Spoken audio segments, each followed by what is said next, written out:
Olá, aqui é Júnior e eu vou falar sobre a fórmula decisiva. Essa fórmula tem infinidade de fundamentações, mas o foco aqui é em descrevê-la para utilização e comprovação dela na prática. Mas devo destacar que para ocorrer decisões justas, é essencial considerarmos o modo como decidimos, cabendo a pergunta sempre que houver necessidade de justiça, se a decisão é equânime ou diversa. Isso serve para decisões em relação a outros seres vivos ou a nós mesmos, mesmo nas decisões individuais, possibilitando também a otimização das ações humanas com a garantia de consciência justa quando necessário e com a busca organizada para melhor decisão. Em se tratando de um coletivo, a fórmula atribui 50% do peso total da votação aos votos equânimes e os outros 50% do peso aos votos diversos.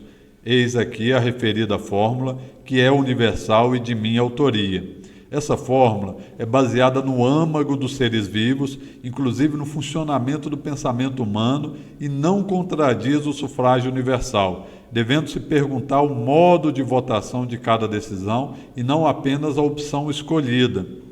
A ponderação de peso é pela escolha destes modos de votação dos próprios votantes. O método da fórmula funciona para uma pessoa melhorar suas decisões também, quer dizer, no âmbito individual também, além do coletivo. De início, você exercita a dialética e depois pode adotar uma decisão como a equânime e ou a otimizada.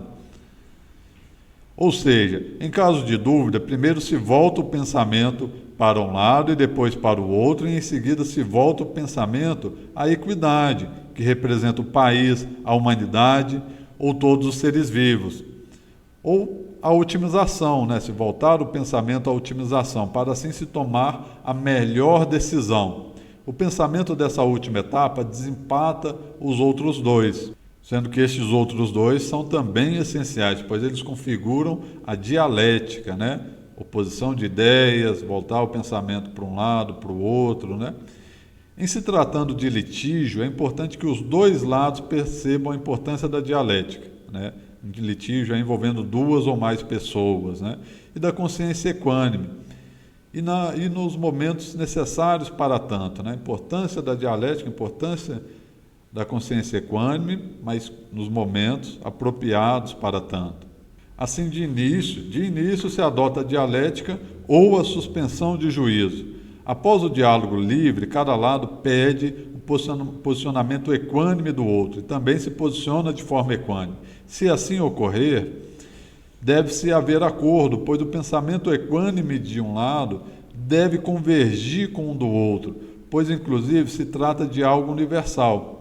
Não solucionando dessa forma, pode-se ampliar cada lado, indicando mais uma pessoa para votar, equiparando assim também o poder de votação de cada lado. A fórmula aqui descrita garantirá a equidade e já poderá muito provavelmente desempatar, mesmo com 4 pessoas.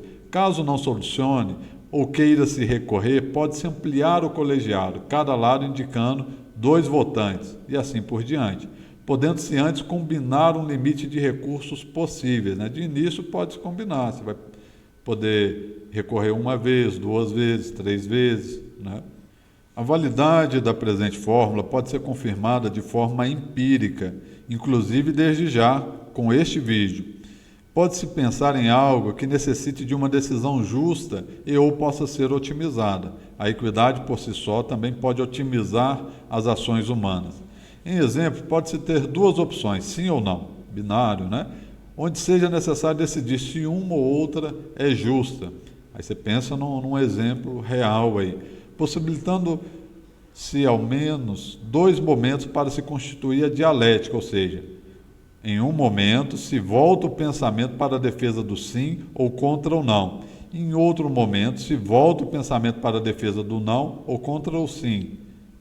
Quer dizer, você mesmo procura pensar de uma forma, depois exercita o pensamento procurando pensar de outra forma, né? Por fim, se volta o pensamento à equidade, e assim deve-se encontrar o que seria uma deliberação justa. Quer dizer, a deliberação é a decisão depois de uma reflexão, e nesse caso, justa, né? Pois você está pedindo ao seu próprio organismo uma decisão equânime. Pode-se perceber assim a utilidade de tal organização do pensamento. Você também pode confiar em si mesmo. Como dizia, né, o pai da filosofia, conheça-te a ti mesmo que conhecerás o universo e os deuses. Né? No caso, os deuses lá representavam muito mais do que a própria personalidade. Né? O universo representa muito mais. Né? Então todos podem ter esse acesso também. Platão representava como o mundo das ideias, Freud como inconsciente, né?